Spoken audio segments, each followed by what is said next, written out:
This clip is brought to you by SaveWithConrad.com.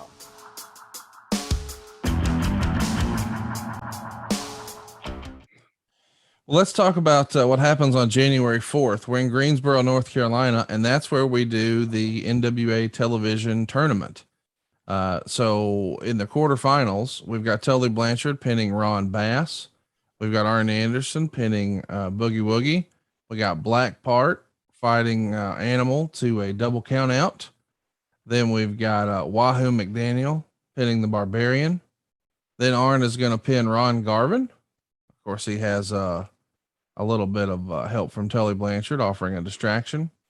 And then Wahoo's going to defeat Tully. And then it's time for our finals. It's Arn and Wahoo. What do you remember about this special night in Greensboro, January 4th, 1986? You finally become television champion for real.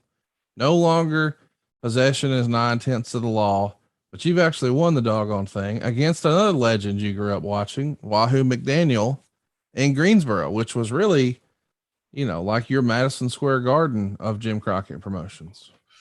Well, it was validation that everything that I had said the previous weeks and months, was true, even though it was all bullshit. I was just a guy that had, stole the belt and never let it out of my eyesight. And that was heat on a large scale. You would hear every single night, "You're not the TV champion, da, da, da, da, da." And I think when the audience saw it come down to that final match with Wahoo, I think they realized, oh no, God, he may pull this off. This now may become a reality. And Brother Wahoo had a knack for making you earn everything you got. And it was physical. He would chop with those big, thick hands of his, man. He would chop the crap out of you. And if he hit you across the nose, Wahoo's chops would land anywhere from here to here. And it just depended on how bad his shoulder was that day and how high he could get it. I don't know that he could even aim it at that point, but he could still hit hard, and he did. And in a place like Greensboro, which is no better wrestling city in the world, I don't know what it would be. Maybe Chicago's on that level, but they're dealing with mass population. So who knows? But anyway, it was validation of all that hard work I'd put in, and now it was mine. And somebody really did have to beat me to get it, that being the TV title. Well, let's talk about, or let's play some clips from that TV title tournament. This is from Worldwide that aired on January 11th. And I believe we're going to hear from you as well. Let's play the clip here. All right, ladies and gentlemen, with me, one half of the National Tag Team Champions, Arn Anderson, and again, the new World's Television Champion.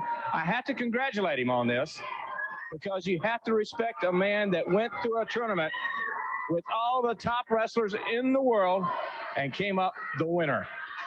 Amen. You finally admitted it, didn't you, David Crockett? Everybody is always growing up. They're always wanting to be somebody. I wish I was so-and-so. I wish I was so-and-so. Well, at this particular point in time, I'm ecstatic just to be me. I think you got a tape of the tournament. I'd really like to see that, David Crockett. All right, ladies and gentlemen, let's watch some of the tournament for the World's Television title that Arn Anderson won.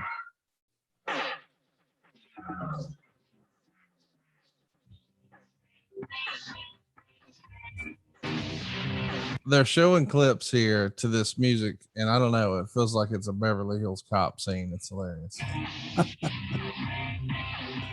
But I noticed when you're doing the promo, you're wearing the TV title, you're holding the national title, tag team title, and you've got your fedora like you like it. Why'd you decide to bring the fedora back? Celebration. Celebration of business, of life, and there's only a few guys around can pull off the fedora gimmick. You know what I mean? Oh, I'm not arguing that. I think you might be literally the only one. I was looking way too good. Go ahead. It's okay. We can tell the truth. I'm not arguing. Okay.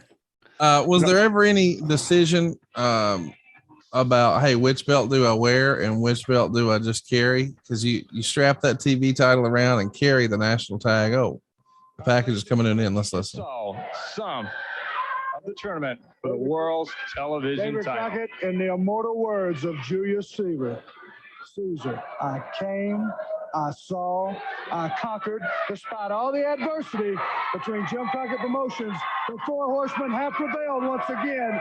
We are saturated with titles. Now, I want you to know. What's going on here, David Crockett?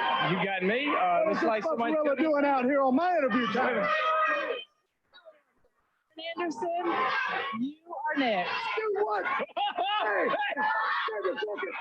We go to ring. He's making babies. You He's next, boy. making dinner. You next. So she, once again, now on the syndicated show, Baby Doll visits you, says you're next, and you hit your making babies and making dinner line. Great stuff, man. What were you going to say there? Got to clear up a couple of things. Now, I had that conversation with Caesar right outside Rome in a little pub. I remember that. I saw it in the dirt sheets. Just so you know, clarify that up. He doesn't make appearances that many places, but we had that conversation, and Baby Doll came out. And once again, I think she knew that I was afraid of her. She could get away with that because, brother, she was strong as an ox and athletic, which most people didn't get a chance to see. But, when she came out and delivered a message, I gave her the slap in the face back, but I think she knew, okay, well, you'll pay for that one somewhere down the line. And I'm sure I did. On the 25th, you're doing TV, and we're going to play a clip of that because you do a promo, but you do team with Tully to take on Carnoodle and the Italian Stallion. That night, you're at the Coliseum in Greensboro, and it's kind of a big moment because Magnum pins you with a roll-up around the 20-minute mark. But, of course, you're gloating afterwards because, you may have lost the match, but you kept the title because the TV title was only on the line for the first 20 minutes. And, of course, he pins you just after that.